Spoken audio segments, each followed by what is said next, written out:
Assalamualaikum warahmatullahi wabarakatuh. Selamat pagi, siang, dan malam bagi seluruh mahasiswa dan mahasiswi mata kuliah fotografi prodi Teknik Multimedia dan Jaringan Politeknik Negeri Batam. Baik, kita masuk ke minggu ketiga, yang mana kita akan membahas tentang apa itu diafragma ataupun juga sering disebut dengan aperture.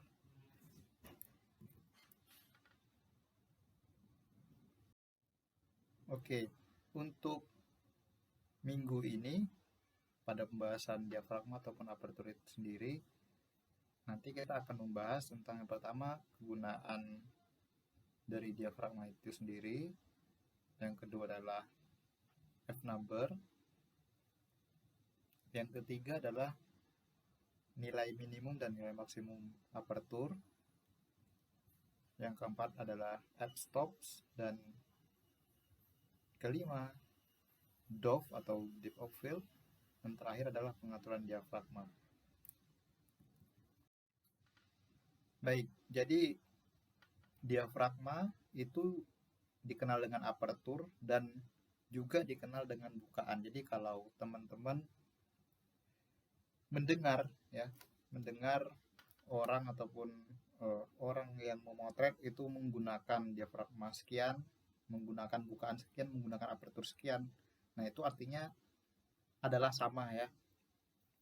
Jadi jangan bingung nantinya ketika mendengar ya istilah ini, apakah ini berbeda atau sama. Intinya sama gitu ya, hanya berbeda pelafalan saja. Diafragma, aperture, dan bukaan itu adalah satu kesatuan, tapi hanya beda pelafalan saja, seperti itu. Baik, kita masuk ke apa itu diafragma ya. Jadi teman-teman yang masih bingung di fotografi ini belajarnya apa gitu ya. Jadi kita memang membahas gimana cahaya itu melewati sensor gitu ya, memasuki suatu lensa dan lalu direkam oleh kamera. Nah, yang pertama di sini adalah diafragma atau aperture. Jadi aperture itu sangat menentukan ya, sangat menentukan berapa banyak cahaya yang masuk pada lensa dan kemudian diterima oleh film ataupun sensor pada kamera. Jadi teman-teman bisa membayangkan bahwa pada suatu lensa itu ada sebuah lubang ya, ada sebuah lubang tempat cahaya masuk. Jadi bisa diperhatikan di gambar itu, yang gambar sebelah kiri lubangnya itu agak besar ya, jadi cahaya yang masuk lumayan banyak. Yang sebelah kanan itu lubangnya agak kecil sehingga cahaya masuk itu semakin sedikit. Jadi ini yang akan kita bahas secara lebih detail nantinya, kenapa ada pengaturan seperti ini. Nah, kapan kita harus menggunakan bukaan yang besar ataupun bukaan yang kecil. Yang jelas bukaan ini akan mempengaruhi seberapa banyak cahaya yang akan masuk dan diterima oleh kamera nantinya melalui lensa itu sendiri. Oke, kita masuk ke pembahasan besar kecilnya aperture ataupun diafragma pada sebuah kamera itu diatur oleh diafragma yang terdapat pada lensa. Jadi kalau teman-teman perhatikan ya, pada lensa itu terdapat sebuah logam tipis, sebuah logam tipis yang berbentuk tirai. Nah, itu yang bisa dimodifikasi dan diatur ya, disetting mau seberapa besar dia ataupun seberapa kecil dia. Jadi diafragma itu nantinya akan mengatur diameter seberapa besar lubang yang akan dilalui oleh cahaya tersebut. Nah, di sini ada gambar yang memperlihatkan bahwa ada tiga aperture. Yang pertama sebelah kiri large aperture dengan kode di bawahnya itu f2 ya. Lalu yang kedua adalah medium aperture dengan kode f8 dan terakhir small aperture dengan f22. Nah, ini menandakan bahwa bukaannya yang sebelah kiri itu large ya, besar, yang tengah itu medium, sedang ya, yang terakhir itu adalah bukaan kecil. Nanti kita akan bahas kenapa dia bisa disebut dengan besar, sedang, dan kecil, dan apa hubungan ketiga jenis ini dengan angka yang di bawahnya ya. Oke, kita masuk ke F number. Jadi teman-teman yang pernah megang DSLR, ngelihat di layar DSLR itu ada angka ya, F garis miring 1,4, 2,0, 1,8, 2,8, 3,5, 4,0, 5,6, 8,0, 9, 10, 16, 14, 22. Nah, itu adalah besaran ya, besaran suatu diafragma yang dinyatakan pada kamera. Jadi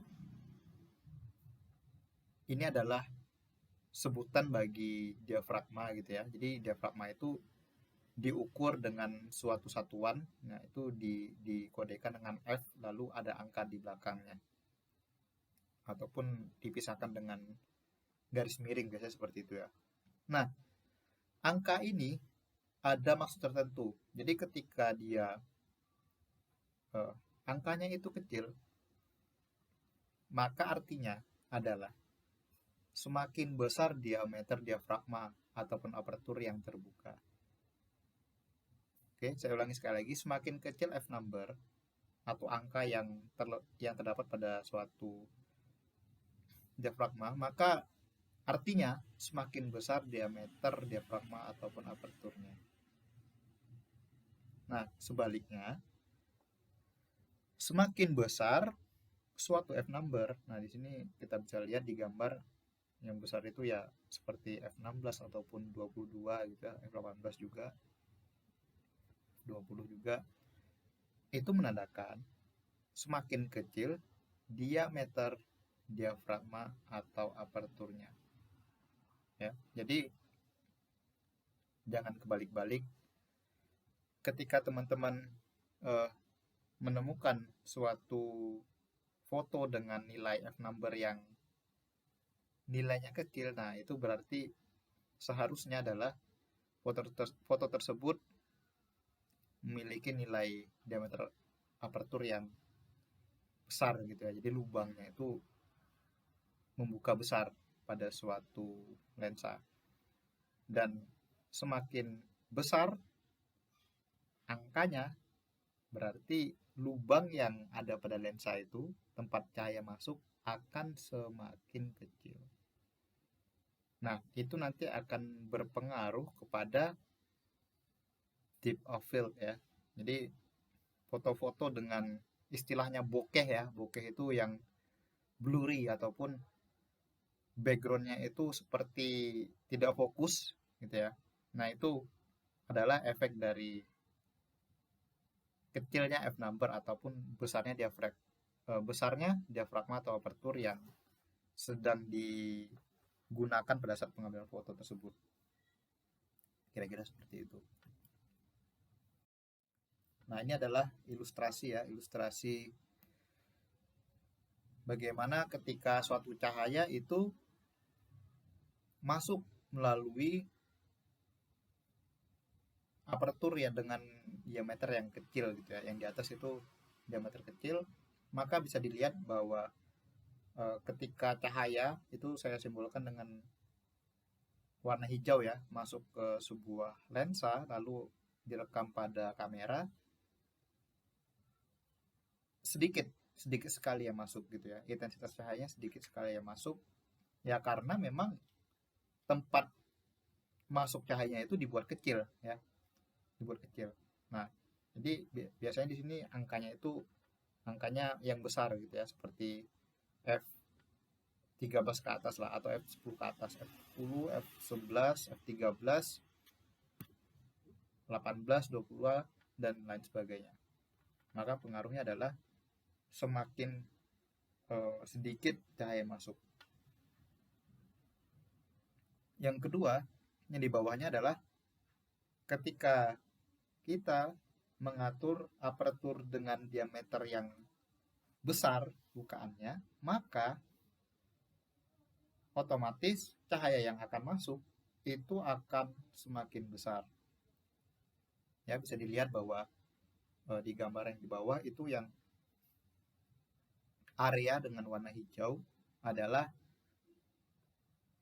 cahaya yang masuk gitu ya. Jadi semakin banyak cahaya yang masuk karena memang diameter lubang aparaturnya itu besar sekali gitu ya dibandingkan dengan di atas, sehingga memang cahaya yang akan masuk itu menjadi lebih banyak ya. Itu perbandingan bagaimana jika kita menggunakan aparatur yang diameter kecil ataupun aparatur dengan diameter yang besar. Oke, pertanyaannya adalah bagaimana pengaruh pengaturan diafragma pada foto yang dihasilkan. Nah, ini ada contoh. Teman-teman bisa lihat di bagian gambar di kanan ada 4 ya, ada 4 foto. Masing-masing ada kodenya F2,8, F5,6, F11 dan F32. Nah, ini adalah pengaruhnya ya. Jadi ketika kita menggunakan lensa dengan bukaan F2,8, artinya adalah diameter aparaturnya atau diafragmanya itu besar. Yang artinya cahaya yang masuk banyak dan juga akan berpengaruh kepada depth of field yang sempit. Maksudnya adalah bisa diperhatikan pada gambar telur di samping ya yang F2,8. Ruang tajamnya hanya pada telur yang paling depan gitu ya. Sehingga di bagian belakang itu akan semakin kabur gitu ya. Jadi ruang tajamnya hanya sebatas telur yang di depan. Bagian belakangnya itu ya tidak diperdulikan lagi.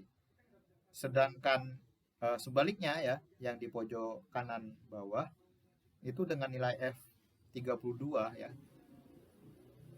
Yang mana diameternya kecil, sorry ini ada kesalahan ya. Ini adalah diameter yang kecil, maka cahaya yang masuk akan sedikit ya. Cahaya masuk sedikit dan depth of field-nya luas. Jadi di sini bisa dilihat di pojok kanan bawah diameternya kecil ya, lubangnya kecil, cahaya masuk sedikit, maka ruang tajam pada foto tersebut adalah semakin luas. Jadi teman-teman bisa lihat bahwa telur yang di depan hingga yang di belakang itu tingkat ketajamannya hampir sama gitu ya. Jadi ini mempengaruhi gitu ya. Jadi semakin kecil angkanya, berarti diameternya besar, maka objek yang ditampilkan pada foto tersebut ruang tajamnya akan semakin terbatas gitu ya. Ya kita bisa aja ketika memotret itu mengambil ruang tajam yang di belakang. Jika kita ngambil ruang tajam belakang, ya otomatis telur yang di belakangnya akan fokus, sedangkan telur yang di depan akan blur gitu ya. Nah, sedangkan yang 5,6 itu bisa diperhatikan lagi, itu akan semakin jelas ya di bagian backgroundnya, tapi masih ada blur sedikit gitu ya. Di F11 udah mulai kelihatan lebih jelas, dan bisa dilihat di F32 itu secara keseluruhan ketajamannya sampai seluruh foto gitu ya, kelihatan dari ujung ke ujung. Nah, dari tadi saya udah mengatakan depth of field atau biasa disingkat dengan DOF ya. Jadi depth of field itu di fotografi adalah jarak bidang fokus pada suatu foto ya, pada objek yang difoto. Jadi di contoh ini ya kelihatan bahwa ada bidang yang kelihatan tajam gitu ya objeknya apa, dan yang di bagian background itu kelihatan buram ataupun bokeh. Nah, jadi memang di sini si fotografer itu punya apa ya? Punya kemampuan untuk menentukan dia mau menggunakan yang mana gitu ya, mau yang bukaan kecil ataupun besar. Nah, sebaiknya menggunakan yang mana? Yang kecil atau yang besar? Jawabannya adalah tergantung dari kebutuhan Anda. Jika Anda ingin memotret ya, ingin memperlihatkan detail foto yang luas, itu boleh menggunakan f dengan angka yang besar gitu ya, seperti f22, 18, yang mana nanti akan menghasilkan foto dengan ruang tajam yang luas sekali gitu, dari depan hingga ke belakang semua objek foto itu terlihat sangat jelas. Nah, sebaliknya ketika Anda ingin menampilkan objek uh, suatu objek dengan menonjolkan objek tersebut gitu ya, dan tidak memperdulikan backgroundnya, Anda bisa menggunakan bukaan yang besar ataupun dengan angka diafragma yang kecil. Nah, di sini bisa dilihat bahwa pengaruhnya adalah di foto ini backgroundnya itu menjadi uh, tidak tajam, dan itu menonjolkan dari objek utama pada foto ini ya, terlihat dia menonjol sendiri gitu ya, karena ruang tajamnya itu terbatas di dia, sehingga backgroundnya itu terisolasi dan punya efek blurry ataupun bokeh seperti itu ya. Baik, teman-teman bisa melihat pada lensa ya.